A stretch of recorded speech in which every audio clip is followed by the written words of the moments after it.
नमस्कार विद्यार्थी मित्रांनो, द इन्फिनिटी अकॅडमीच्या ऑनलाईन प्लॅटफॉर्मवर तुमचं मनपूर्वक सहर्ष स्वागत आहे। आपल्या मंथली करंट अफेअर्स चालू घडामोडी द प्राईम टाईमच्या अंतर्गत आपला जो प्रवास आपण सुरू केला होता जानेवारी 2023 पासून तर जानेवारी 2024 पर्यंत आपण आता पोहोचलेलो आहोत।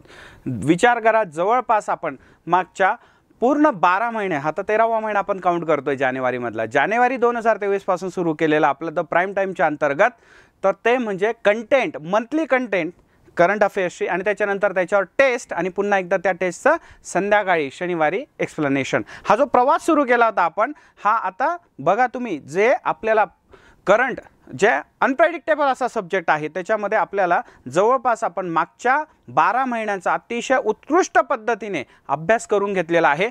कंटेंट तुम्हाला एक्झाम ओरिएंटेड मिळालं, कोणत्याही बाजारू पुस्तकांप्रमाणे नसून अतिशय जे आहे तर आपण ज्याला म्हणतो की त्यामध्ये PIB असेल, द हिंदू असेल, ह्या वेगवेगळ्या सोर्सेसमधून किंवा रिपोर्ट्स असतील त्यांच्यासाठी तुम्हाला हे पूर्ण कंटेंट तिथे अवेलेबल करून दिला होता मंथली तो पण। आणि त्याच्यावर आपण पुन्हा जो इनिशिएटिव्ह बेस्ट होता की फ्री ऑफ कॉस्ट केवळ 1 रुपयाच्या याच्यामध्ये तुम्ही ती जी टेस्ट सिरीज परचेस केलेली आहे द इन्फिनिटी अकॅडमीच्या आपल्या ॲपवरून, आणि त्यानंतर त्याच्यावर तुम्ही जे आहे तर टेस्ट दिलेले आहे रोज शनिवारी, दर विकेंडमधल्या शनिवारी जे आहे तर 11 वाजता आणि पुन्हा संध्याकाळी 7 वाजता आपण त्याचं एक्सप्लेनेशन बघितलं आहे। एक मोठा प्रवास आपण जो आहे तर जवळपास अतिशय शास्त्रोक्त पद्धतीने आपण तो कव्हर केलेला आहे। त्याच्यामध्ये आता जानेवारी महिन्यापर्यंत आपण पोहोचलेलो आहोत 2024, ठीक आहे। म्हणजे आपण जे प्रेडिक्शन करतो की चालू घडामोडी या सब्जेक्ट अंतर्गत आपल्याला मागच्या 1.5 वर्षाचा 17 किंवा 18 महिन्यांचा अभ्यास आपल्याला करणं आवश्यक आहे। त्याच्यावरती क्वेश्चन्स विचारतात, पण तुम्ही त्याच्यासाठी मागचा 5 वर्षांचा अभ्यास करणार का? नव्हे, ते आपल्याला आवश्यक देखील नाही आहे। म्हणून मिनिमम जे आहे तर मागचा 1.5 वर्षाचा अभ्यास आपल्याला चालू घडामोडीमध्ये चांगले मार्क्स मिळवून देण्यासाठी उपयुक्त ठरतो आणि तेवढा जो आहे तो सफिशियंट सुद्धा आहे। तर बघा, या अंतर्गत जे आहे तर आपण चालू घडामोडीच्या अंतर्गत दर शुक्रवारी संध्याकाळी 7 वाजता आपल्या प्राईम टाईमच्या अंतर्गत कंटेंट बघत असतो मंथली, आणि त्याच्यानंतर त्याच्यावर जे आहे तर तुम्हाला रात्रभर अभ्यास करायचा आहे। त्यानंतर पुढे जे आहे तर त्याच्यावर 11 वाजता शनिवारी टेस्ट द्यायची आहे आणि त्याच्यानंतर फ्री ऑफ कॉस्ट आहे, आणि संध्याकाळी शनिवारी 7 वाजता पुन्हा टेस्ट एक्सप्लेनेशन सुद्धा।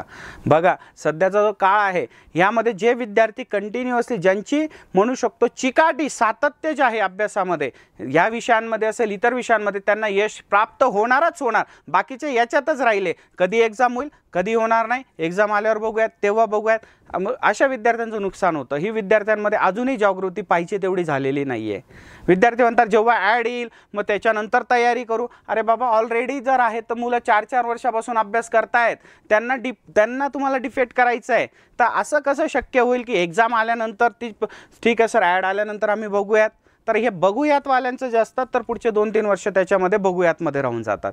तर सांगण्याचा एक उद्देश आहे की विद्यार्थी मित्रांनो, जो काळ आहे सध्या पेंडेमिक सारखंच झालं आहे की आयोग पण ते जे आहे तर उड्या मारत आहे की पुढे पुढे आम्ही जे आहे तर काय करणार आहोत, तर एक्झाम जे आहे तर पुढे पुढे करा, परंतु आपल्याला शेवटी एक्झाम द्यायचीच आहे, कधी ना कधी ती एक्झाम द्यायचीच आहे।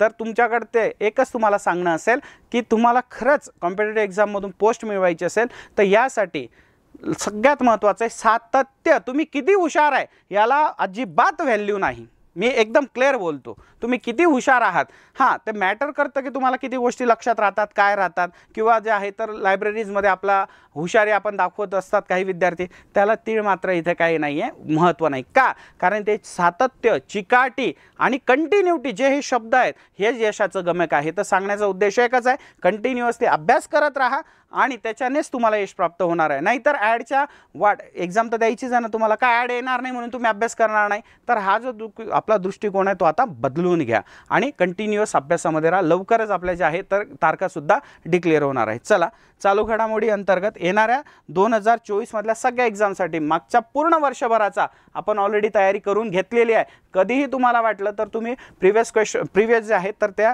लेक्चर्स आहेत तर आपल्या यूट्यूब चॅनलच्या द इन्फिनिटी अकॅडमीवर तुम्हाला अवेलेबल आहेत ॲज अ रिव्हिजन म्हणून, त्याला तुम्ही केव्हाही त्याला युटिलाइज करू शकता, ठीक आहे। येणाऱ्या राज्यसेवा कंबाईन तसंच सर्व स्पर्धा परीक्षेसाठी उपयुक्त असलेल्या द करंटचं चालू घडामोडीचं अनन्यसाधारण महत्त्व असलेला हा जो टॉपिक आपण याच्यामध्ये कव्हर करणार आहोत। मंथ कोणता असेल, जानेवारीपासून केलेला आहोत आपण 23 पासून, तर जानेवारी 2024चा आज आपण कंटेंट पाहणार आहोत। चला, पहिलं अनुक्रमणिकेमध्ये विचारलं जातं, कधी कधी काय केलं जातं की आपल्याला क्वेश्चन जे असतात तर ते असे बिहाइंड द लिमिट, किंवा आपण असं म्हणतो की अरे ह्या तर कधी याचा ट्रेंडच नव्हता आणि हा क्वेश्चन कसा विचारला गेला, तर अशामध्ये जे आहे तर भारताचं जे उत्पादन असेल किंवा भारताची इकॉनॉमिकल कंडिशन कुठे आहे, भारत ती इकॉनॉमिकल कंडिशन घेऊन कोणत्या पोझिशनला पोहोचलेला आहे याच्याशी संबंधित जे आहे तर पॉईंट आपल्याला लक्षात ठेवायचे असतात. तर जानेवारी महिन्यामध्ये जे आहे तर पूर्ण मागच्या डिसेंबर महिन्यापर्यंत म्हणजे 23चा जो अहवाल आला त्यानुसार बघा, तर त्यामध्ये नुकत्याच जाहीर झालेल्या आकडेवारीनुसार भारत हा जो आहे तर जगातील दुसऱ्या क्रमांकाचा स्टील उत्पादक देश बनलेला आहे.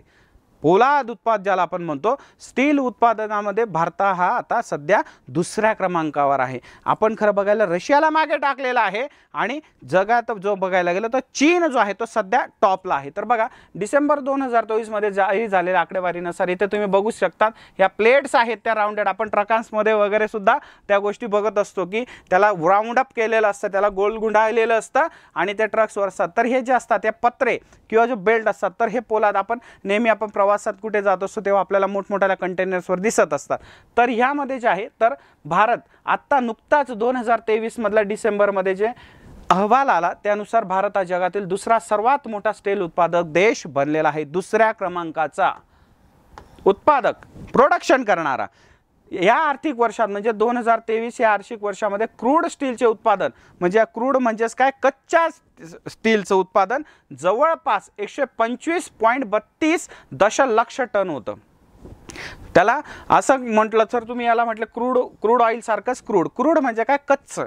या कच्च्या स्टील पासून काय केलं जातं तर वेगवेगळ्या ज्या वस्तू आहेत त्या तयार केल्या जातात म्हणून त्याला क्रूड स्टील असं म्हटलं जातं.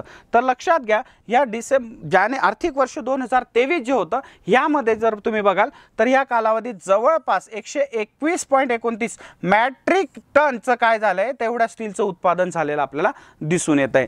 त्यानंतर 2050 पर्यंत भारतात हा जो आकडा आहे तो कुठे न्यायचा अंदाज आहे तर 435 मेट्रिक टन एवढं उत्पादन होण्याची काय केलेली आहे दाट शक्यता आहे की एवढं काय होऊ शकतं तर एवढं मेट्रिक टन उत्पादन जे आहे तर स्टीलचं भारताने घेण्याचा जो आहे तर अंदाज आहे. त्यानंतर भारतीय व्यवस्थेसाठी जर बघाल इकॉनॉमी जी आहे भारताची त्या या इकॉनॉमीसाठी जर स्टील जे आहे तर स्टील हे एक महत्त्वाचं क्षेत्र तर आहेच आहे. कारण जे आर्थिक वर्ष 21-22 मध्ये देशाच्या GDP मध्ये त्याचं योगदान जवळपास 2% एवढा वाटा होतं. 2% एवढा वाटा GDP मध्ये. म्हणूनच त्याचं काय आहे तर स्टील उत्पादन याला काय आहे अनन्यसाधारण महत्त्व जे आहे तर ते आपण असं म्हणू शकतो भारतामध्ये तर जे आहे तर स्टील उत्पादन आणि जगामध्ये अग्रेसर आहे. तर जगातला सगळ्यात पॉवरफुल पोलाद जे आहे उत्पादनात कोण आहे अव्वल तर चीन हा देश जगातील सर्वात मोठा पोलाद उत्पादक देश म्हणून आपल्या समोर आहे. हे पण आपल्याला तेवढंच महत्त्वाचं आहे आणि तेवढं महत्त्वपूर्णरित्या आपल्याला ते लक्षात देखील ठेवायचं आहे.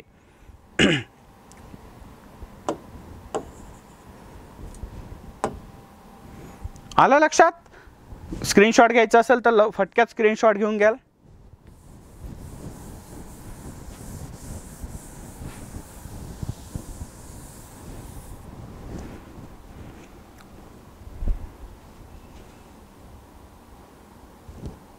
चलो नेक्स्ट.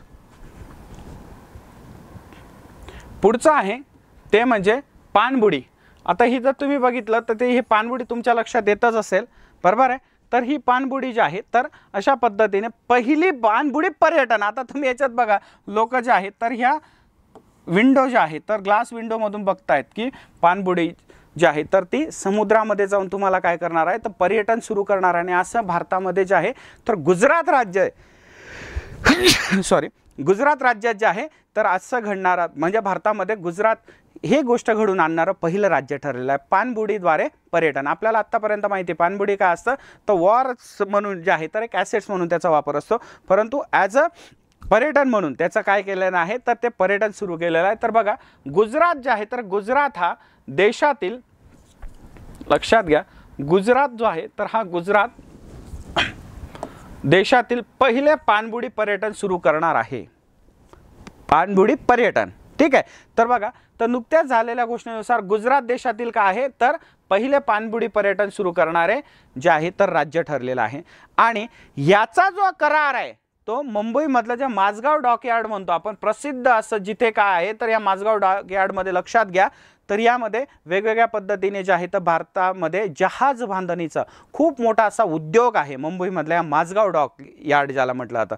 तर याच्याशी त्यांचा सामंजस्य करार झालेला आहे गुजरात सरकारचा आणि माझगाव डॉक यार्डचा, आणि त्यांनी त्या पद्धतीने त्यांना लागणारी जी पाणबुडी आहे तर ती आता त्या पद्धतीने क्रिएट केली जाणार आहे, तयार केली जाणार आहे. ती कशासाठी असणार आहे, तर पर्यटनासाठी. इव्हन दॅट आपण पाणबुडी जी आहे तर वॉरशिप म्हणूनच तिला काय करत असतो, तर कन्सिडर करत असतो. ठीक आहे. तर हा प्रकल्प 2024 पर्यंत काय आहे, सुरू होणार आहे. आपण जानेवारीमध्येच बघत आहोत.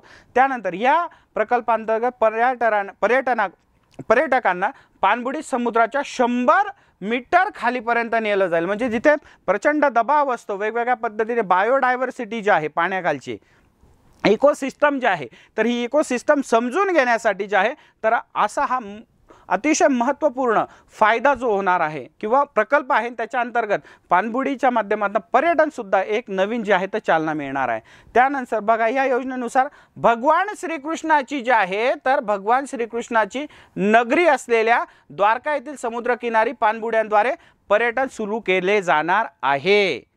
आपण नुसार एक म्हटलं जातं की जी महत्त्वाचं म्हणजे भगवान रामकृष्णांची जी द्वारका होती, ही द्वारका नगरी काय झालेली आहे, तर ती आजही अस्तित्वात आहे, पण ती पाण्याखाली आहे, समुद्रामध्ये, गुजरातमध्ये. द्वारकेचा आपण जो जे धरतो मथुरा आणि द्वारका, तर हिचं जे आहे तर आजही तिथे काही अवशेष आढळतात. तर ते अवशेष पाहण्यासाठी आत्ताच तुम्ही लिटरल जवळपास जे आहे तर 1 महिन्यापूर्वी जे आहे तर एक किंवा म्हणू शकतो 20-25 दिवसापूर्वी एक बातमी होती की भारताचे पंतप्रधान यांनी सुद्धा काय आहे तर या पाणबुडीद्वारे काय केलेलं आहे, तर त्या तळाशी गेलेले आहेत आणि त्यांनी जे आहे तर द्वारका नगरीचं काय केलेलं आहे, दर्शन घेतलेलं आहे. तर अशा पद्धतीने जे आहे तर म्हणूनच गुजरातमध्येच काय आहे तर द्वारका येथील जे आहे तर समुद्र किनाऱ्यावर हे प्रकल्प सुरू केला जाणार आहे, आणि जेणेकरून लोकांना पाण्याखाली जी द्वारका नगरी आहे तिचं दर्शन होणार आहे. यामध्ये जे आहे तर प्रत्येक व्यक्तीला एक व्ह्यू विंडो असेल आणि जिथून तो सागरी जीव, बायोडायव्हर्सिटी किंवा ज्या गोष्टी त्याला पाहायच्या आहे त्या तो बघू शकतो. बघा, ही जी विंडो मी म्हटलो तर ही विंडो काय असणार आहे, प्रत्येकासाठी एक सेपरेट विंडो असणार आहे प्रत्येक व्यक्तीसाठी, आणि तो त्याच्यातनं पारदर्शकतेच्या माध्यमातून जर बघाल तर तो काय करणार आहे, तर तो बायोडायव्हर्सिटी, सागरी जीव बघू शकतो, तिथलं त्यांचं जीवन बघू शकतो. असा महत्त्वपूर्ण गुजरात हा देशातील पहिला पर्यटन पाणबुडी सुरू करणारा जो आहे तर राज्य ठरलेला आहे. आलं लक्षात? स्क्रीनशॉट घेऊन घ्या.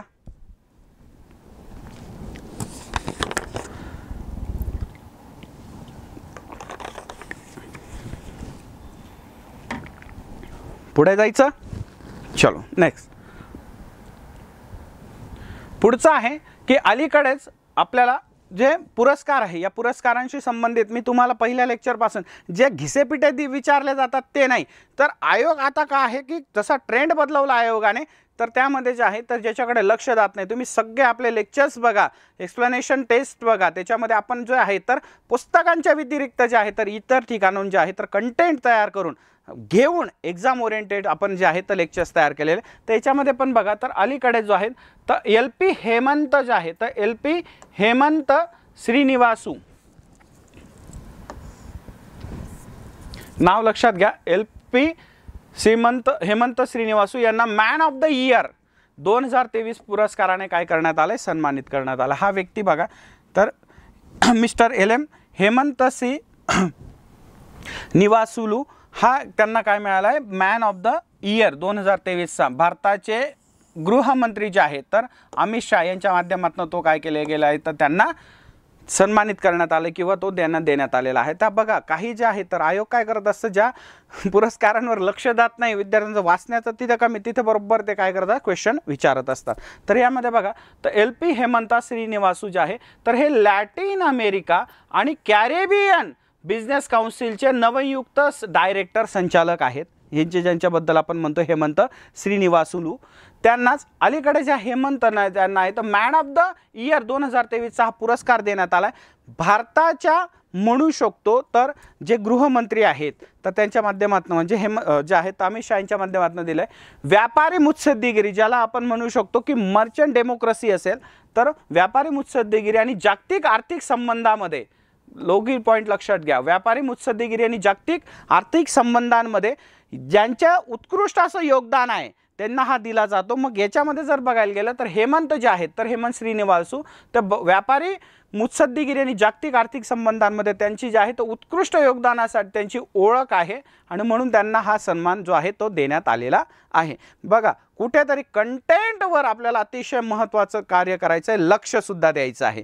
त्यानंतर हे जे हेमंत आहे तर यांनी लॅटिन अमेरिका आणि कॅरिबियन बिझनेस काउन्सिलच्या शीर्षस्थानी प्रवास बहुराष्ट्रीय कंपन्यांमधील प्रतिष्ठित कारकिर्दीद्वारे चिन्हांकित केलेलं आहे। म्हणजे त्यांचं कार्य जे आहे ते अतिशय बहुमूल्य असेल। ते कॅरिबियन जे कंट्रीज असतील किंवा लॅटिन अमेरिका आहे यांच्याशी जे आहे तर या दोघी देशांमध्ये आर्थिक संबंध यांच्याशी रिलेट जे आहे तर त्याच्यासाठी त्यांनी प्रचंड कार्य केलं आहे। बघा हेमंत जे आहे तर ॲडव्हान्स बायोटेक, डेटा डेन्सिटी आणि सिलेब मीडिया यासारख्या कंपन्यांवर त्यांचा काय आहे अमिट छाप सोडलेला आहे। महत्त्वपूर्ण अशा ज्या आहेत तर जगातल्या या कंपन्या ज्या आहेत आणि त्याच्यामध्ये जे म्हणू शकतो आपण तर यांनी प्रचंड असं जे आहे तर हेमंत श्रीनिवासू यांनी कार्य केलेलं आपल्याला दिसून येतो। त्यांना काय मिळालेलं आहे मग मॅन ऑफ द इयर 2023चा पुरस्काराने ते सन्मानित करण्यात आलेलं आहे। आलं लक्षात? एकदा स्क्रीनशॉट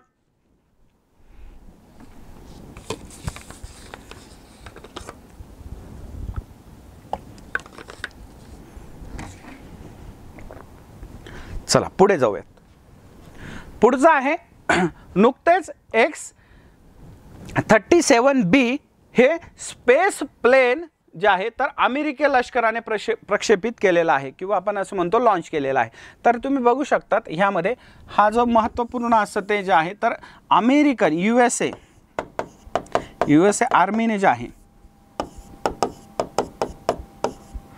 USA आर्मी मार्फत जे आहे तर हे कार्य करण्यात आलं आहे। आणि ह्यामध्ये सुद्धा लक्षात घ्या तर US आर्मीमध्ये एक्सेल काय आहे तर ते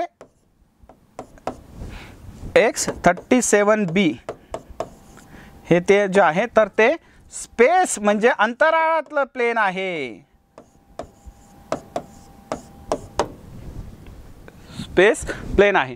तर डिसेंबर 2023 मध्ये ते लॉन्च करण्यात आले होतं। त्यात अमेरिकन सैन्याने जे आहे तर XL-37B हे स्पेस प्लेन लॉन्च केलेलं आहे।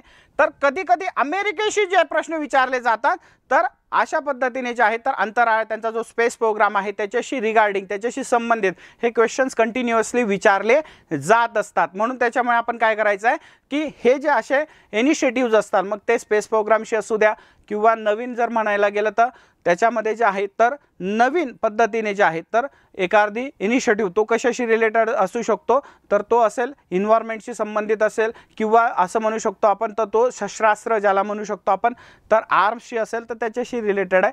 तर X-37B हा जो स्पेस प्लॅन आहे हा SpaceX या फाल्कन हेवी रॉकेटने तो प्रक्षेपित करण्यात आला आहे। कधी कधी काय केलं जातं हे जे कशाने तो प्रक्षेपित करण्यात आला आहे त्या जे आहे तर त्या रॉकेटचं मग भारतीय असेल किंवा अमेरिकन असेल किंवा चायनीज असेल जॅपनीज असेल रशियन असेल तर त्याच्याशी संबंधित सुद्धा जे आहे ते स्पेस प्रोग्राममध्ये अशा पद्धतीने आपल्याला जे आहे तर लक्षात ठेवणं आवश्यक असतं। त्यानंतर हा जो X-37B स्पेस प्लेन आहे तर याचं प्रक्षेपण जे आहे तर फ्लोरिडा अमेरिकेतला फ्लोरिडा येथून ते करण्यात आलेलं आहे। आणि X-37B हे बोईंगने तयार केलेलं अंतराळयान आहे, अंतराळयान स्पेस यान आहे, अंतराळयान आहे। तर हे लहान स्पेस शटल सारखेच दिसते। बघा हे जे बघितलं तुम्ही तर एका स्पेस शटल सारखंच काय आहे तर त्याचं म्हणू शकतो आपण पूर्ण स्ट्रक्चर आहे। आणि हे जे आहे तर हे मिशन स्पेस आधारित पाळत ठेवणे म्हणजे आपण ज्याला म्हणू शकतो की असं अमेरिका म्हणतोच की आम्ही ब्रदरहूड आहोत, मोठे आहोत, आम्ही सगळ्या जगावर काय करतो लक्ष ठेवतो। तर त्याच पद्धतीने जे आहे तर स्पेस अंतराळामधून जे आहे तर ह्या इतर ज्या ॲक्टिव्हिटीज असतील अण्वस्त्र वगैरे याच्याशी त्याच्यावर वॉच ठेवण्यासाठी वॉच बाय आय ज्याला म्हणू शकतो आपण स्काय आय तर त्या सध्याने आधारित पाळत ठेवणे संचार आणि हेरगिरीसाठी सुरू करण्यात आलेला आहे। त्याचा मुख्य उद्देशच तो काय की त्याच्यासाठी जे हेरगिरी करणं हे त्याचं कार्य आहे। फाल्कन हेवी रॉकेट जे आहे तर SpaceX रॉकेट नावाचा आहे आणि ही जी कंपनी आहे SpaceX ही ॲलन मस्क जो आहे तर ॲलन मस्कची आहे, टेस्लावाला आठवतं ना तुम्हाला तर त्याचीच काय आहे तर ही SpaceX कंपनी आहे। आणि त्याच्या माध्यमातून जे आहे तर अमेरिकन लष्कराने US आर्मीने जे आहे तर 37B हे जे आहे तर स्पेस प्लेन या वर्षी काय केलेलं म्हणजे जानेवारीच्या सुरुवातीला काय केलेलं आहे तर लॉन्च केलेलं आहे. कोणत्या देशाने? US आर्मीने. एकदा स्क्रीनशॉट.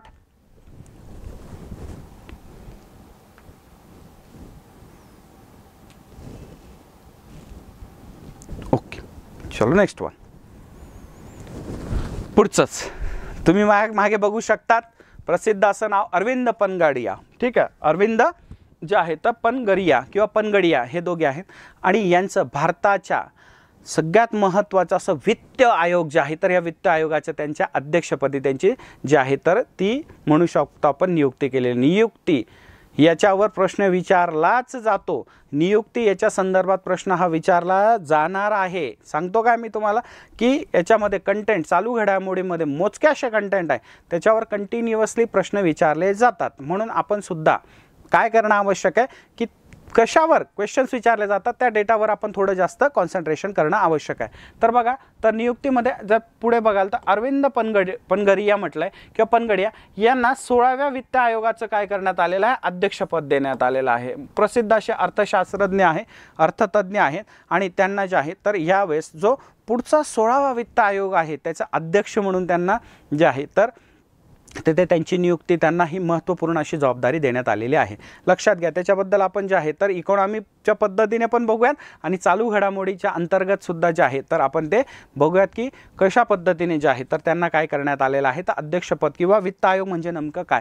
तर लक्षात घ्या, डिसेंबर 2023 मध्ये भारताच्या राष्ट्रपतींनी 16व्या वित्त आयोगाची स्थापना केली होती. लक्षात घ्या. तुम्हाला कळालं पॉलिटी, इकॉनॉमी आणि करंट याच्याशी रिलेटेड कंटेंट काय आहे तर भारताच्या वित्त आयोगाची स्थापना कोण करतं? राष्ट्रपती करतं. भारतामध्ये सध्या कितवा लागणार आहे तर 6वा वित्त आयोग आता काम करणार आहे आणि त्या वित्त आयोगाच्या अध्यक्ष म्हणून कोणाची नियुक्ती करण्यात आली आहे तर अरविंद पनगडिया किंवा अरविंद पनगरिया यांची जी आहे तर नियुक्ती करण्यात, जे 16व्या वित्त आयोगाचे अध्यक्ष ठरलेले आहेत. बघा, प्रश्न तुम्हाला करंटमध्ये किंवा इकॉनॉमीमध्ये विचारलाच जाणार आहे असे रिलेटेड नियुक्त्या वगैरे. त्याच्यामुळे हे जे आहे तर पॉईंट आपल्याला कायमस्वरूपी लक्षात ठेवणं गरजेचं आहे. तर तुम्हाला कंटेंट तिथे मिळूनच जाईल. ठीक आहे. त्यानंतर अरविंद पनगरिया जे आहे तर हे पूर्वी नीती आयोगाचे माजी उपाध्यक्ष सुद्धा आहेत. आता आपल्याला माहिती आहे नियोजन आयोग गेल्यानंतर 1 जानेवारी 2014 पासून जे आहे तर नीती आयोगाने भारतामध्ये जे आहे तर नियोजनाचं जे आहे तर हातात कार्य घेतलेलं आहे. परंतु त्याचं जे आहे तर त्याचे माजी उपाध्यक्ष सुद्धा कोण आहे तर नीती आयोग म्हणजे नीती आयोगाचे तर हे अरविंद पनगरिया. म्हणून त्यांच्याबद्दल ज्या मल्टी स्टेटमेंट क्वेश्चन्समध्ये मल्टी ऑप्शन क्वेश्चन्समध्ये जर तुम्हाला प्रश्न विचारला की हे योग्य आहे का अयोग्य, त्यापैकी योग्य अयोग्य विधाने निवडा, तर आपल्याला काय करावं लागतं तर आपल्याला ही सगळी माहिती असणं आवश्यक आहे. ठीक आहे. तर अरविंद पनगडिया जे आहे तर हे भारताच्या नीती आयोगाचे माजी उपाध्यक्ष आहे. भारताच्या 16व्या वित्त आयोगाचे अध्यक्ष म्हणून त्यांची नियुक्ती झालेली आहे. यामध्ये आणखी लक्षात घ्या, कधी कधी मल्टी स्टेटमेंट क्वेश्चन्समध्ये जे आहे तर हे दिलेलं जातं तर 16वा हा म्हणजे 16वा जो वित्त आयोग आहे तर हा 31 ऑक्टोबर 2025 पर्यंत राष्ट्रपतींना काय करणार आहे आपला अहवाल सादर करणार आहे. पुन्हा एकदा पॉलिटीचा पॉईंट की वित्त आयोग जो आहे तर आपला अहवाल कुणाला सादर करतो तर तो पंतप्रधान नव्हे किंवा कॅबिनेट मंत्रिमंडळ पण नव्हे तर कुणाला तर भारताच्या राष्ट्रपतींना. आणि भारताच्या राष्ट्रपतींची जबाबदारी असते की तो जो अहवाल आहे तो संसदेसमोर मांडायचा. बघा, हे सुद्धा प्रश्न जे आहेत तर असे प्रश्न जे असतात ते आपल्याला कंटिन्युअसली विचारले जात असतात. आपल्याला त्याच्यामध्ये ह्या गोष्टी ज्या असतात तर कोण कुणासमोर सादर करतोय, कोणता अहवाल जो आहे तो इन फ्रंट ऑफ देतो आहे तर ते आपल्याला लक्षात घ्यायचं आहे. तर वित्त आयोगाच्या ज्या अध्यक्षांच्या माध्यमातून समितीने जो अहवाल तयार केला तो राष्ट्रपतींना सादर केला जातो आणि राष्ट्रपती जे आहे तर ते संसदेपुढे मांडत असतो. लक्षात घ्या, 16वा वित्त आयोग जो आहे तर हा 1 एप्रिल 2026 पासून पुढील 5 वर्षांसाठी शिफारशी होतील. म्हणजे त्याचे अहवाल अभ्यास करून तो जो अहवाल दिला जाईल त्या अहवालाच्या ज्या शिफारशी आहेत तर त्या पुढे 1 एप्रिल 2026 पासून पुढच्या 5 वर्षापर्यंत म्हणजे जवळपास 2031 पर्यंत त्या काय असणार आहे लागू असणार आहे. लक्षात घ्या, वित्त आयोग काय आहे तर हे घटनात्मक संस्था आहे. त्यानंतर राज्यघटनेच्या कलम 280 नुसार त्याची स्थापना करण्यात येते. पॉइंट लक्षात घ्या, खूप महत्त्वाचे आहे. पॉलिटी विथ करंट ज्याला म्हणतात ना तुम्ही, की सर करंट पॉलिटीमध्ये शिकवत असताना करंटचा कसा टच घ्यायचा, त्याचं उदाहरण, अतिशय चांगलं उदाहरण तुम्हाला यामध्ये दिसतं आहे. तर राज्यघटनेच्या कलम 280 नुसार त्याची स्थापना करण्यात येते. कलम 280 पाठच ठेवायचं. त्यांचं कार्य काय असतं, पुन्हा अतिशय शॉर्टमध्ये तुम्हाला बघा, पॉलिटीशी रिलेटेड सुद्धा गोष्टी आपण केल्या. तर त्यांचं कार्य असतं वित्त आयोगाचं, तर केंद्र राज्यांमध्ये करांच्या वितरणाची शिफारस करणे. कशा पद्धतीने जे आहे तर राज्य आणि केंद्रांमध्ये जे आहे तर जे कर, ते टॅक्सेशन्स असतात, टॅक्स गोळा झाला असता, त्यांचा निधी कसा त्याची विभागणी करण्यात यावी, वाटण्यात यावी, आणि राज्यांच्या करांच्या वितरणासाठी फ्रेमवर्क ठरवणे, हे सुद्धा त्यांचं महत्त्वपूर्ण असं कार्य असतं. म्हणजेच काय, की एकंदरीत जो जमा झालेला टॅक्स आहे वर्षभराचा, किंवा आपण ज्याला म्हणतो, तर यांची विभागणी राज्यांमाध्यमातून करावी लागते. तर त्याच्यामध्ये आपण जसं बिमारू राज्य म्हणतो, ज्यांना बिहार असेल, त्याच्यामध्ये राजस्थान असेल किंवा UP असेल, तर अशा राज्यांना जे आहे तर वित्त आयोगाच्या ह्या कर विभागणीमध्ये जास्त काय दिला जातो, वाटा दिला जातो. म्हणजे त्यांची जे आहे तर डेव्हलपमेंट, त्या मानाने जे डेव्हलप स्टेट आहेत त्याच्या माध्यमापेक्षा त्यांच्यापेक्षा त्यांना काय केलं जातं, जास्तीचा जो आहे तर वाटा दिला जातो या करांमधून. बघा, ह्या अगोदरचंही लक्षात घ्या. पहिला हा 16व्या वित्त आयोगाचे अध्यक्ष कोण आहे, तर अरविंद पनगडिया, आणि NK सिंग जे आहे तर हे 15व्या वित्त आयोगाचे काय होते, अध्यक्ष करण्यात आलेले होते. त्या अगोदर जे आहे तर सगळ्यात लक्षात ठेवायचं, वित्त आयोगाची स्थापना जी आहे तर 1951 मध्ये करण्यात आली, आणि KC नियोगी हे जे आहे तर या वित्त आयोगाचं जे पहिलं वित्त आयोग होतं त्याचे ते काय ठरले होते, अध्यक्ष ठरले होते. कोण, KC नियोगी 1951 मध्ये. म्हणजे आपल्याला लक्षात काय येईल, की वित्त आयोगाची स्थापना सुद्धा कधी झालेली आहे, 1951 मध्ये झालेली आहे. 15व्याचे कोण होते, तर ते NK सिंग होते. याच्यावर तर प्रश्न विचारलाच जातो कधी ना कधी तुम्हाला इन फ्रंट. तुम्हाला ही गोष्ट जेव्हा तुम्ही लेक्चर बघाल तुम्हाला आठवेलच की यस, कुठेतरी आपल्याला ही माहिती त्याच्यामध्ये काय होती तर गरजेची होती. चला घेऊन घ्या स्क्रीनशॉट.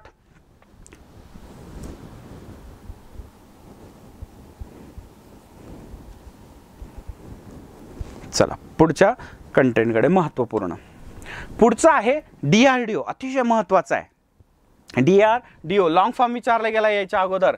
तर DRDO जो आहे तर 1 जानेवारी प्रत्येक वर्षाचा पहिला दिवस 1 जानेवारी हा जो आहे तर हा DRDO दिवस म्हणून काय केला जातो, साजरा केला जातो. आपल्याला माहिती आहे डिफेन्स रिसर्च अँड म्हणजे DRDO जे आहे ऑर्गनायझेशन जे आहे तर research and development organisation DRDO, तर ही काय आहे तर एक महत्त्वपूर्ण भारताच्या विकासामध्ये सहकार्य करणारी किंवा तिचा जो आहे तर तेवढा हातभार आहे. तर बघा DRDO म्हणजेच काय, तर संरक्षण संशोधन आणि विकास संस्था, म्हणजेच defence research and development organisation. भारतीय रक्षा मंत्रालयाच्या अंदर जे आहे तर ते काम करत असते DRDO. तिचा हा लोगो तुम्हाला दिसतोय, हे तुम्हाला खाली दिसतंच आहे. हे जे युद्ध साहित्य वगैरे आहे तर त्याच्यामध्ये काय करतात, अतिशय महत्त्वाचं काम जे आहे तर DRDOचं आहे.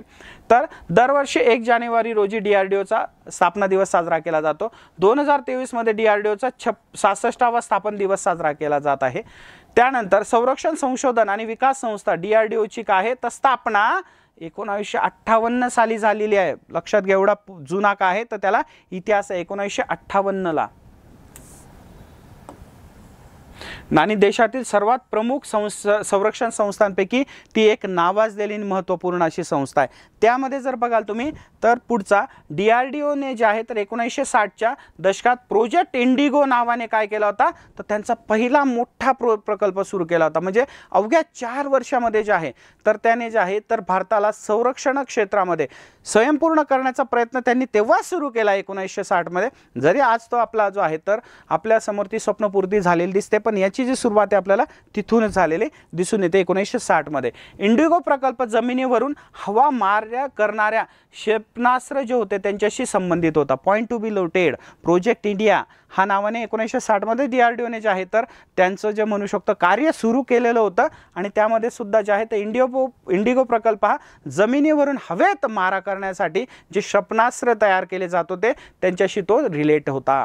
त्यानंतर DRDOचं जे मुख्यालय आहे, लक्षात घ्या DRDOचं मुख्यालय नवी दिल्ली येथे आहे. आणि त्यांचे सध्याचे अध्यक्ष समीर V कामत आहे. म्हणजे सध्या स्टँडिंगला त्यांचे जे आहे तर चेअरपर्सन जे आहेत तर ते कोण आहे, समीर व्ही कामत. बघा किती महत्त्वपूर्ण पॉईंट जे आहेत तर आपण इथे काय करून घेत आहोत, कव्हर करून घेत आहोत, जेणेकरून तुम्हाला सर्वच्या सर्व कंटेंट जो आहे तर एक्झाम ओरिएंटेड त्याच्यामध्ये तुम्हाला एका म्हणजे हायलाइट्स किंवा हेडलाईनच्या खाली तो मिळणार आहे. आलं लक्षात? चला मी त्याला रब करतो, स्क्रीनशॉट तुम्हाला घ्यायचाच आहे, मला माहिती आहे.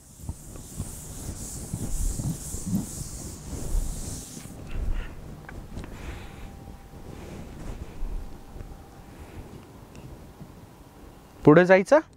चला पुढचा आहे इंटरऑपरेबल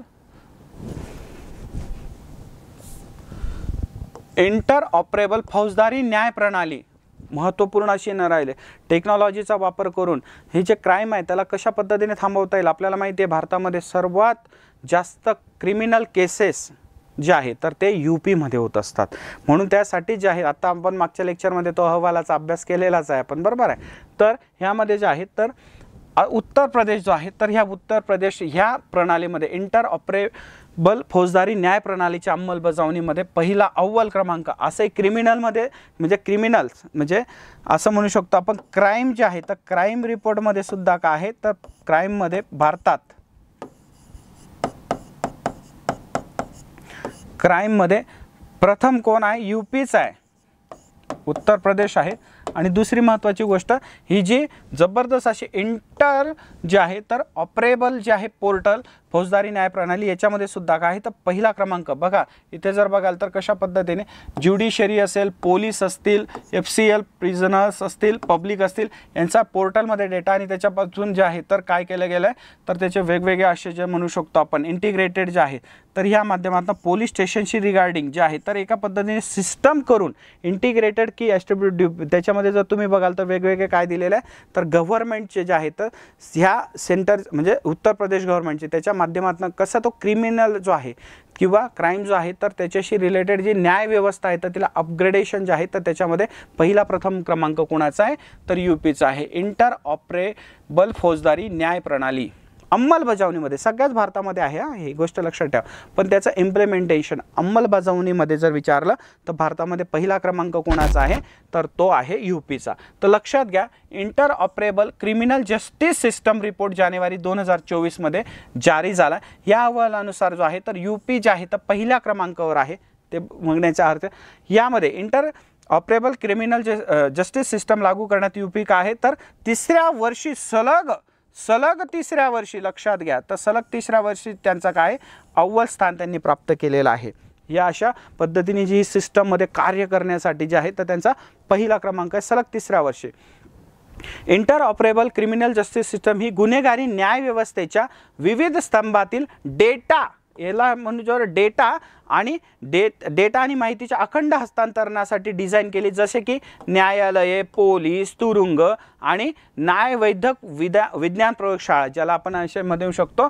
तर बघा ह्यामध्ये जो आहे तर हा डेटा जो आहे तर हा डेटा कंटिन्युअसली काय केला जातो, इंटरचेंज केला जातो एकमेकांशी. त्याच्यामध्ये जे आहे तर इंटरकनेक्शन्स करून ज्युडिशरी सिस्टम असेल, पोलीस सिस्टम असेल, हा जो डेटाबेस आहे हा डेटाबेसचा वापर करून जो आहे तर न्याय प्रकल्प तो जो आहे तर तो सोपा करण्याचा जो आहे तर प्रयत्न आपल्याला याच्या माध्यमातून दिसून येतो, बरोबर. तर सर्वोच्च न्यायालयानुसार काय आहे तर ही यंत्रणा तयार करण्यात आलेली आहे, कोणत्याही सरकारमार्फत नाही तर भारताच्या सुप्रीम कोर्टाने जे आहे तर लवकर जलद न्याय व्यवस्थे जे आहे तर तिच्यामध्ये आणण्यासाठी जे आहे तर क्रिमिनॉलॉजी असेल किंवा इतर गोष्टींशी जे आहे तर त्याच्यामध्ये ती सर्वोच्च न्यायालयाचे जे आहे तर मार्गदर्शक तत्वांनी ती तयार करण्यात आलेली आहे. याची अंमलबजावणी कोण करतं तर याची अंमलबजावणी केंद्रीय गृह मंत्रालय जे आहे तर केंद्रीय गृह मंत्रालयाच्या माध्यमातून याची अंमलबजावणी होते. मार्गदर्शक तत्व याच्यासाठी जे कोणी तयार केलेलं आहे तर भारताच्या सर्वोच्च न्यायालयाने. त्यानंतर FIR असतील ज्याला आपण फर्स्ट इन्व्हेस्टिगेशन रिपोर्ट ज्याला म्हणतो तर FIR आणि आरोपपत्रांचा मेटा डेटा इंटरऑपरेबल. बघा हे जे तुम्ही बघतायत हे जे काय आहे तर डेटा सिस्टममध्ये जे आहे तर त्याच्यामध्ये त्या ठिकाणी जे आहे तर ती माहिती तिथे अद्ययावत केलेली असते. तर ही जस्टिस सिस्टम प्लॅटफॉर्म अंतर्गत उच्च न्यायालय जे आहे तर राज्यांचे आणि राज्यांच्या अधीनस्थ न्यायालयांद्वारे, ज्याला आपण आपल्या भाषेमध्ये जे आहे तर सत्र न्यायालय असे म्हणतो, तर त्यांना काय केलेलं आहे तर यांचा इंटरकनेक्ट दिलेला आहे. ते प्रवेश करू शकतात त्या माध्यमातून एकमेकांशी बघा इंटरकनेक्ट दिलेले आहेत आणि त्याच्यातनं ते काय करणार आहे तर हा डेटा जो आहे तर एकमेकांचा त्याच्यावर एक्झिक्युशनसाठी वापरासाठी तो त्याचं काय करू शकतात ते ॲक्सेस त्यांच्याकडे दिलेला आहे. आणि असं इंटरऑपरेबल फौजदारी न्याय प्रक्रिया ह्या अंमलबजावणीमध्ये हे सगळ्यात राज्यात आहे, पण त्याचं इम्प्लिमेंटेशन करण्यामध्ये सलग 3ऱ्या वर्षी जो अव्वल राज्य ठरलेलं आहे तर ते म्हणजे उत्तर प्रदेश. आलं लक्षात? बघा खूप महत्त्वपूर्ण असं जे आहे तर हा पॉईंटसुद्धा आपल्याला लक्षात ठेवण्याचं गरज आहे. पण आपण जे आहे तर मी तुम्हाला म्हटलं की लक्षात ठेवण्यापेक्षा ती गोष्ट आपल्या एकदा डोळ्यासमोर जाणं आवश्यक आहे. चला एकदा स्क्रीनशॉट घेऊन घ्याल.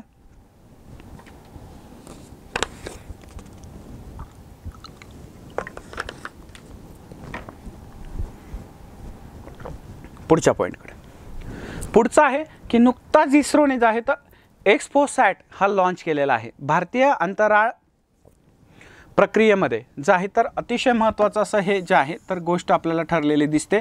तर त्या पद्धतीने जे आहे भारताने स्पेस प्रोग्राममध्ये जे आहे तर इस्रो आपल्याला माहिती आहे इंडियन स्पेस रिसर्च ऑर्गनायझेशन हिने आता एक्सपोसॅट जो आहे तर बघा हे विवर जे आहे कृष्ण विवर याच्यामध्ये जे म्हणू शकतो आपण प्रवेश करण्यासाठी जे आहे तर भारतीय अंतराळ संशोधन संस्थेने नुकतेच एक्सपोसॅट हे लॉन्च केलेलं आहे.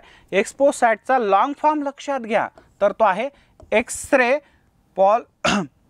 Polarimeter satellite. पोलरीमीटर सॅटेलाइट हा त्याचा लॉंग फॉर्म आहे. कधी कधी लॉंग फॉर्म विचारले जातात, कधी कधी नाही कंटिन्युअस विचारले जात आहेत सध्या वेगवेगळे जे आहे तर सब्जेक्टमध्ये.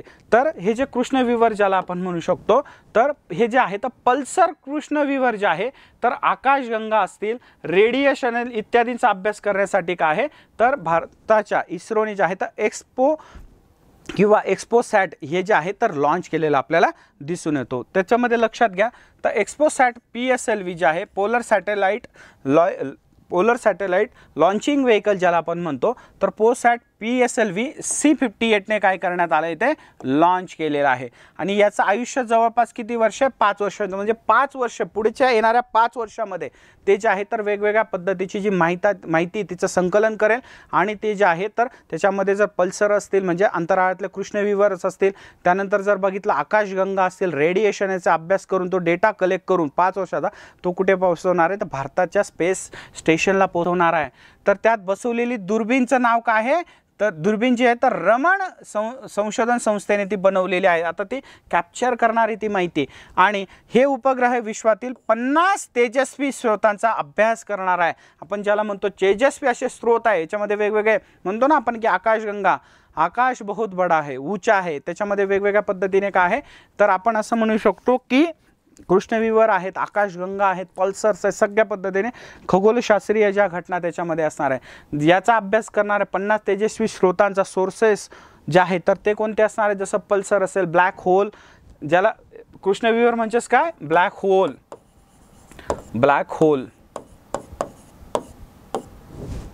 ठीक आहे. तर हे ब्लॅक होल असतील त्या ब्लॅक होल एक्स-रे बायनरी सक्रिय Galactic nucleic sharp thermal supernova त्याच पद्धतीने ज्यांचा काय करेल तो अभ्यास करेल. हा उपग्रह 650 किलोमीटर अंतरावर तैनात करण्यात आलेला होता. कुठं भारत म्हणजे पृथ्वीच्या पृष्ठभागापासून उंचीवर 650 किलोमीटरपर्यंत. या उपग्रहाला 2 पेलोड आहेत. एक पेलोड बघा हे जे 2 आहेत तर याच्यामध्ये पेलोडमध्ये ज्या बघाल तर एक नाव पहिल्याचा आहे पोलिक्स आणि दुसरा आहे एक्सपॅक्ट.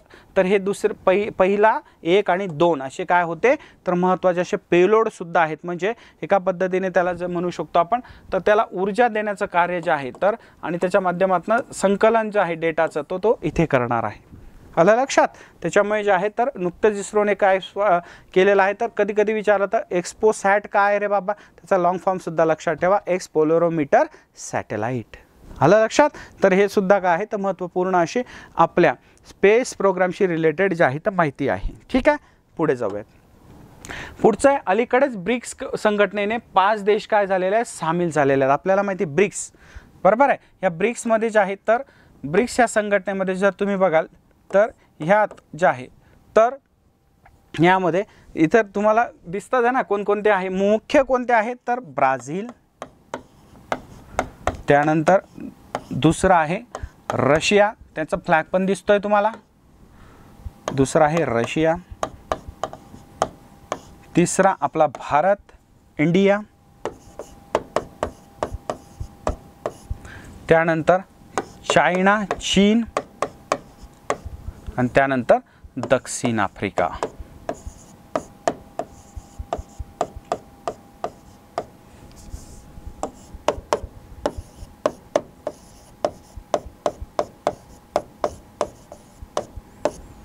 तर हे तर त्याचे संस्थापकच आहे. सगळ्यात नंतर ब्राझील आणि सगळ्यात शेवटी जे आफ्रिका त्याच्यामध्ये जॉईन झालेला आहे, दक्षिण आफ्रिका. ब्रिक होती अगोदर, नंतर ब्रिक्स झाली. येस, जिथे ॲड झालेला आहे. तर ह्या संघटनेत जे आहे तर आता 5 नवीन देशसुद्धा सामील झालेले आहे. तर बघा 5 नवीन देश जे आहे ते जानेवारी 2024 मध्ये जे आहे तर ब्रिक्स संघटनेत सामील झाले.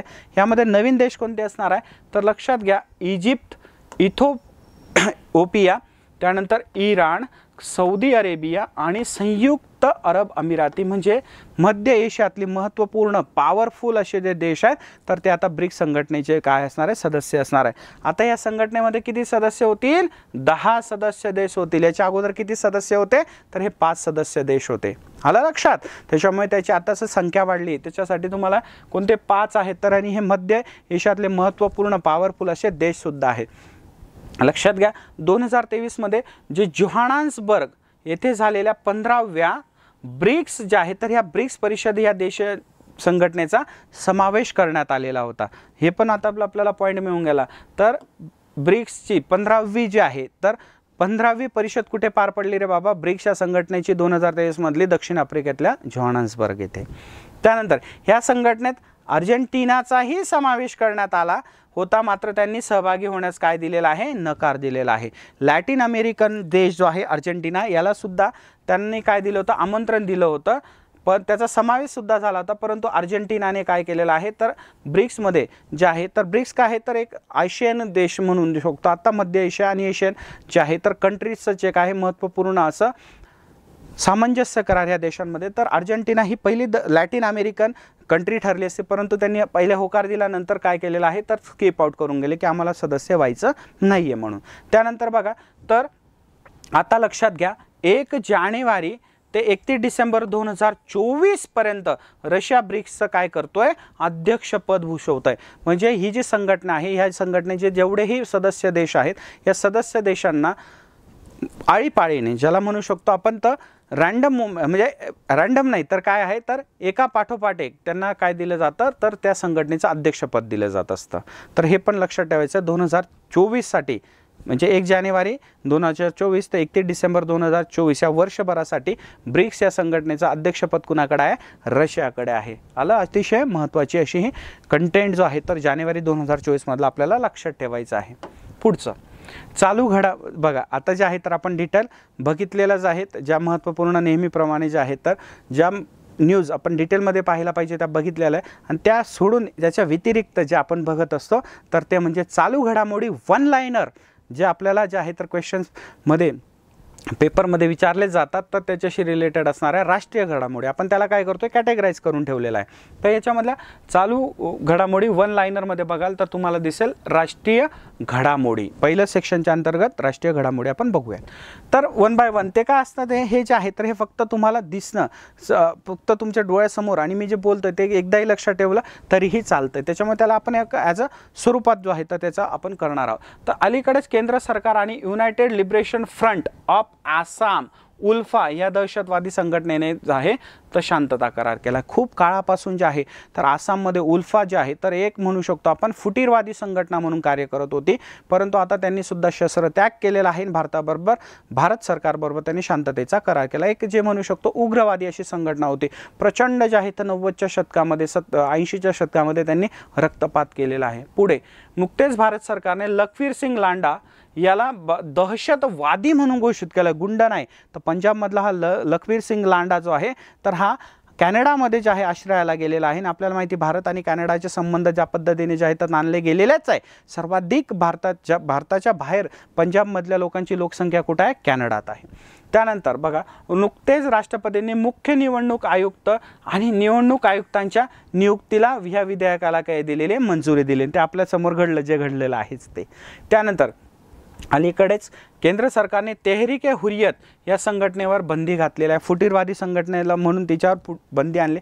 त्यानंतर कार्बी युवा महोत्सवाला राष्ट्रपती प्रमुख पाहुणे म्हणून उपस्थित राहणार होते, ठीक आहे। पंडित मनीराम संगीत समारोह जो आहे तर हा याला 50 वर्ष पूर्ण झाल्याबद्दल टपाल तिकीट प्रसिद्ध करण्यात आलंय। भारत सरकारने पुन्हा एकदा गोल्डी ब्रारला दहशतवादी म्हणून, हा सुद्धा कुठं आहे, हा सुद्धा कॅनडामध्येच असलेला जो आहे, आणि ते म्हणू शकतो आपण मुसेवाला, सिद्धू मुसेवाला, त्याच्यासाठी अभ्यास सोडून मुलांनी सिद्धू मुसेवालाच पाठ करून टाकला होता, रात्रंदिवस त्याचे गाणे ऐकत होते सिद्धू मुसेवाला, तो जो सिद्धू मुसेवाला आहे तर त्याच्या खुनाचा आरोप याच्यावर आहे। त्यानंतर अलीकडेच गुजरातमध्ये सामूहिक सूर्यनमस्कार करण्याचा गिनीज वर्ल्ड रेकॉर्ड बनवला गेलेला आहे, जवळपास तिथे म्हणू शकतो आपण। तर जे योग दिवस आहे त्याच्या माध्यमातून तर आहेच आहे, पण सूर्यनमस्कार करण्याचा वर्ल्ड रेकॉर्ड जो आहे तर एकाच वेळेस जवळपास 1.5 लाख लोकांनी सूर्यनमस्कार घातलेले जे आहे तर ते गुजरातमधल्या सुरतमध्ये हा गिनीज बुक ऑफ वर्ल्ड रेकॉर्डमध्ये त्यांचं काय झालेलं आहे, नोंदणी झालेली आहे। त्याने आता लगेचच घ्या, अलीकडे हत्ती समाजाला अनुसूचित जमातीचा दर्जा देण्यात, म्हणजे कोणत्या, तर ह्यामध्ये जर बघायला गेलं तर हा समाज सुद्धा त्याच्यामध्ये काय करतो, रिलेट करतो। हा जो आहे तर छत्तीसगड किंवा आपण असं म्हणू शकतो तर झारखंड ह्या भागामध्ये, ओरिसा या भागामध्ये आढळत असतो। आयुर्वेद शिकणाऱ्या व्यावसायिकांसाठी अलीकडेच पोर्टल स्मार्ट 2.0 लॉन्च करण्यात आले आहे। बघा पोर्टल वगैरे त्याच्याशी रिगार्डिंग सुद्धा प्रश्न विचारले जातात, तेव्हा आपल्याला ही माहिती तिथे महत्त्वपूर्ण ठरते। आलं लक्षात? चालू घडामोडी, वन लाइनर राष्ट्रीय घडामोडी। पुढे बघूयात आपण, तर चालू घडामोडी, वन लाइनर आंतरराष्ट्रीय घडामोडी 2024 मध्ये, जानेवारी 2024 मध्ये महत्त्वपूर्ण कोणत्या गोष्टी घडलेल्या आहेत तर ते आपण याच्या माध्यमातून बघतच असतो। तर पहिले आपण महत्त्वपूर्ण जे आहे तर राष्ट्रीय घडामोडी काय होत्या, आंतरराष्ट्रीय घडामोडी इथे बघत आहोत। तुम्हाला स्क्रीनशॉट घ्यायचा असेल तर घेऊन घ्या।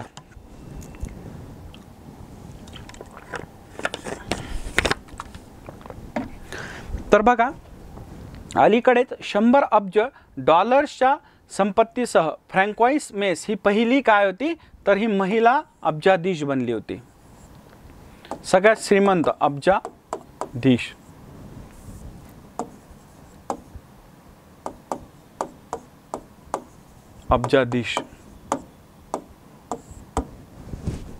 सगळ्यात श्रीमंत।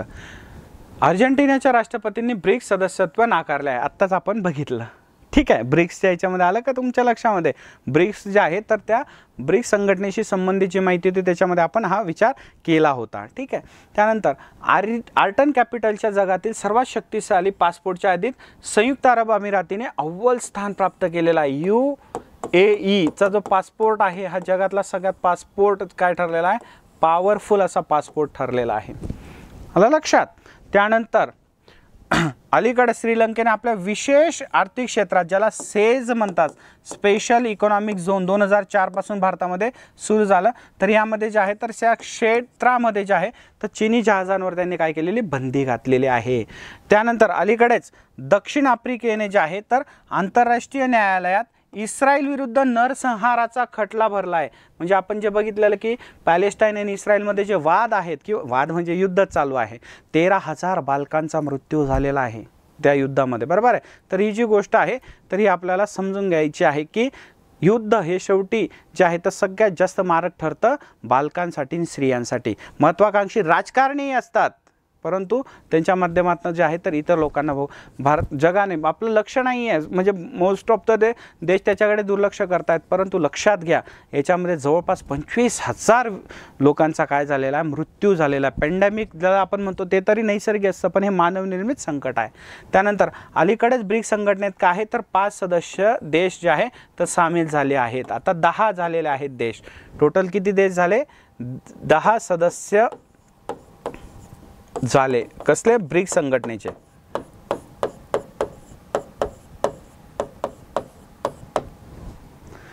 आत्ताच आपण ते डिटेलमध्ये पाहिलंच होतं। अलीकडेच युरोपियन युनियनने जे आहे तर जगातील सर्वात मोठ्या हिऱ्यांची खाण कंपनी अल्रोसा हिच्यावर काय केलेलं आहे तर बंदी घातलेलं आहे। जगातली सगळ्यात मोठी, आपल्याकडे KGF म्हटलं जायचं तसं अल्रोफा जे आहे तर ही जगातली सगळ्यात मोठी हिऱ्यांची खाण कंपनी होती, तिच्यावर काय करण्यात आलं तर बॅन आणण्यात आलं युरोपियन युनियनने। आंतरराष्ट्रीय घडामोडी म्हणजे जानेवारीमध्ये महत्त्वपूर्ण झालेल्या ह्या लक्षात घ्यायच्या आहेत।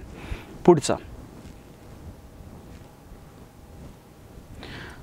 संमिश्र चालू घडामोडीबद्दल बघूयात मी, त्याच्यामध्ये सगळंच आपण घेऊ शकतो.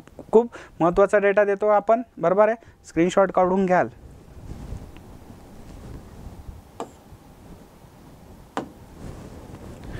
नुकत्याच जाहीर झालेल्या आकडेवारीनुसार भारत हा जगातील काय आहे रे बाबा, तर दुसऱ्या क्रमांकाचा स्टील उत्पादक देश बनला आहे. आपण त्याच्याबद्दल डिटेल बघूनच घेतलेला आहे. त्यानंतर गुजरात देशातील पहिले पाणबुडी पर्यटन सुरू करणार आहे. अंडरलाईन करून देतो, तिथे तर डिटेलमध्ये समजेल. जेव्हा तुम्हाला फक्त जे आहे तर एक्झामच्या जायच्या अगोदर किंवा तुम्हाला रिवाईज करण्यासाठी, सराव करण्यासाठी, रिव्हिजन करण्यासाठी हे महत्त्वपूर्ण असं काय आहे तर ही गोष्ट लागेल. तर पहिली पाणबुडी पर्यटन जे आहे तर गुजरात राज्याचं. त्यानंतर सुरतमध्ये दिव्य कला मेळा आयोजित करण्यात आला होता. अलीकडेच अमेरिकन साल्टन समुद्रात जगातील सर्वात मोठा लिथियमचा साठा देखील काय झालेला आहे, फाइंड आउट झालेला आहे. कोणत्या, तर साल्टन समुद्रामध्ये. अलीकडेच चेन्नई बंदरातून सागर परिक्रमा ही सुरू करण्यात आलेली आहे, जे एक महत्त्वपूर्ण काय आहे तर भारताचा जो होऊ शकतो किंवा केंद्र सरकारचा एक महत्त्वाकांक्षी जो आहे तर तो प्रकल्प आहे. त्यानंतर Punjab state power corporation limited करून गोंदीवाल साहिब लिमिटेडच्या संपादनासाठी अलीकडेच मान्यता देण्यात आली आहे, हरकत नाही. IREDA हिने 2024 हे वर्ष मानव संसाधन विकास आणि शिस्तीचे वर्ष म्हणून काय केलेलं आहे, घोषित केलं. हा पण पॉईंट बनतो. नंतर नॅशनल हायवे ऑथॉरिटीने अलीकडेच ग्रीन कव्हर इंडेक्ससाठी नॅशनल रिमोट सेन्सिंग सेंटरसोबत करार केलेला आहे. आणि इंडिया रेटिंगनुसार चालू वर्षाचा म्हणजे जर बघायला गेलं तर जानेवारी 1, 2023 तर 31 डिसेंबर 2023च्या दरम्यानचा आहे. तर ह्या चालू आर्थिक वर्षाचा देशाचा विकास दर किती होता तर मेन्शन केला भारताच्या इंडिया रेटिंगनुसार 6.7. पण इतरांपेक्षा तो इतर जे आहेत तर ज्या वेगवेगळ्या मूडीज वगैरे आहेत तर एवढ्या जे रेटिंग देतात त्यांनी भारताला एवढा दिला नाही, हे भारतावाल्यांनी घेऊन घेतलेलं आहे, हरकत नाही. वाटत नाही एवढा विकास भारताचा झाला असेल असं, हरकत नाही. Indian State Premier League March 2000. आता क्रीडा घडामोडी बघून घेऊयात शॉर्टमध्ये. तर ही जी आहे तर मुंबईत आयोजित करण्यात आलेली होती 2024. नोएडा येथे जे आहे तर महिला राष्ट्रीय बॉक्सिंग चॅम्पियनशिपचं आयोजन करण्यात आलं. अलीकडेच डेव्हिड वॉर्नरने कसोटी आणि एकदिवसीय क्रिकेटमधून निवृत्ती जाहीर केली, माहिती आपल्याला. हॉकी 5व्या वर्ल्ड कपची पहिली आवृत्ती मस्कट इथे होणार आहे.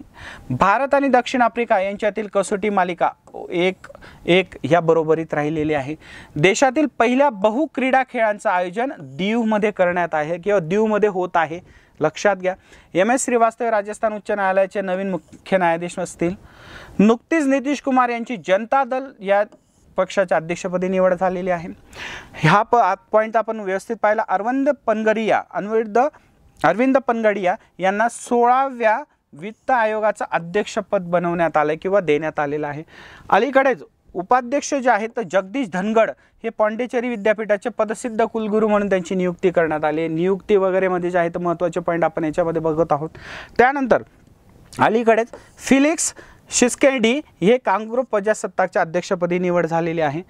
रवींद्र कुमार त्यागी, लक्षात घ्या, रवींद्र कुमार त्यागी जे आहेत तर यांची power grid corporation of India लिमिटेडचे नवीन अध्यक्ष म्हणून त्यांची नियुक्ती झालेली. नियुक्तीमध्ये हे पॉईंट मी सगळे पॉईंट कव्हर करून घेतो तुम्हाला.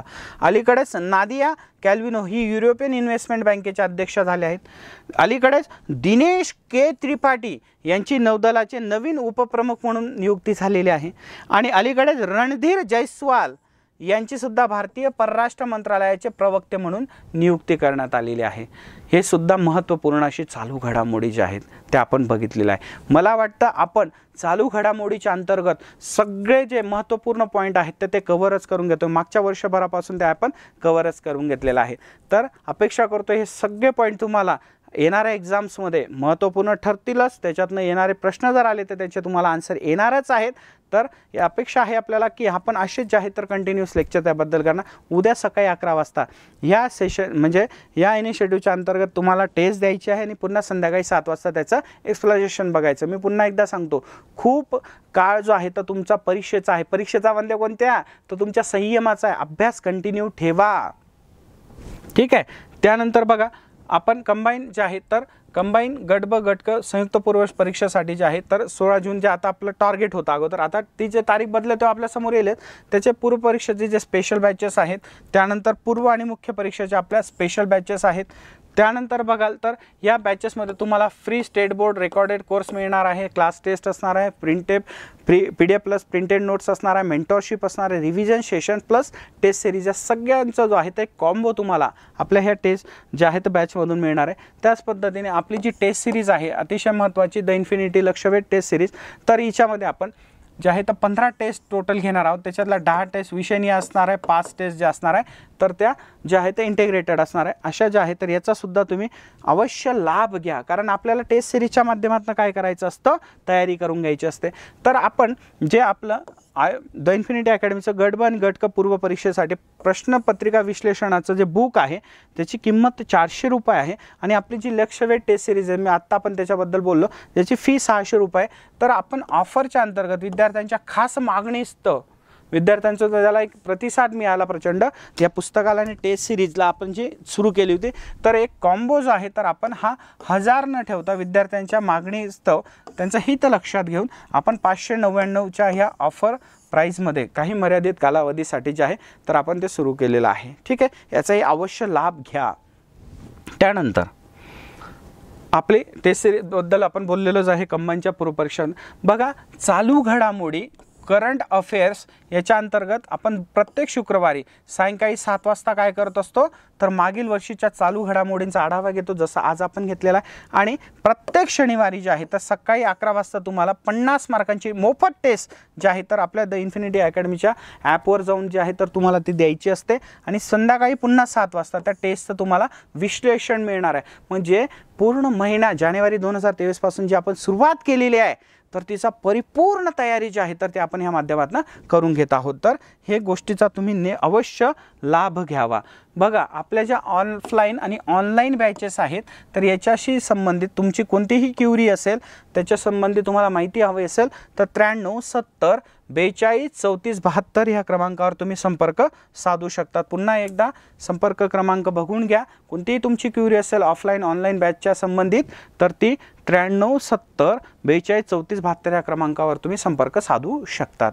ठीक आहे, तर अपेक्षा करतो की तुम्हाला जे आहे तर हे लेक्चर अतिशय महत्त्वपूर्ण लेक्चर जे आहेत असे ते आहेत तर ते तुम्हाला येणाऱ्या परीक्षांसाठी लाभदायक ठरतील, आणि तशाच इनिशिएटिव्ह आपण सुरूच ठेवणार आहोत। तुमची रजा घेतो, गुड बाय एव्हरीवन।